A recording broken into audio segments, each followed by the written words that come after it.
Deputy CM Shri Konidela Pawan Kalyan గారి సూచనల మేరకు 4 రోజులు సంతాప దినంగా మేము మా పార్టీ ఆధ్వర్యంలో చెప్తున్నాము. ముఖ్యంగా ఈరోజు ప్రతి కార్యాలయం పైన ఉన్నటువంటి మా జెండాని అవగతం చేస్తూ ఈరోజు గౌరవ నివాళులు కాశ్మీర్ లో మరణించినటువంటి వ్యక్తులకి అర్పించాము.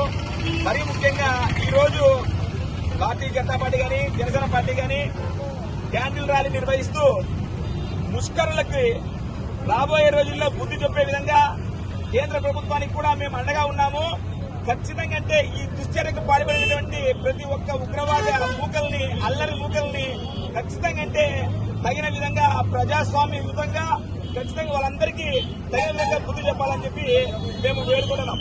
మరీ ముఖ్యంగా ప్రజాస్వామ్యవాదులందరూ పెద్ద ఎత్తున దీనికి ప్రగాఢ సానుభూతిని తెలియజేస్తూ రాబోయే రోజుల్లో దేశ సమగ్రతను కాపాడే విధంగా ప్రతి ఒక్కరు ముందుకు పోవాలని చెప్పి పిలుపునిస్తూ జై హింద్, జై భారత్ మాత.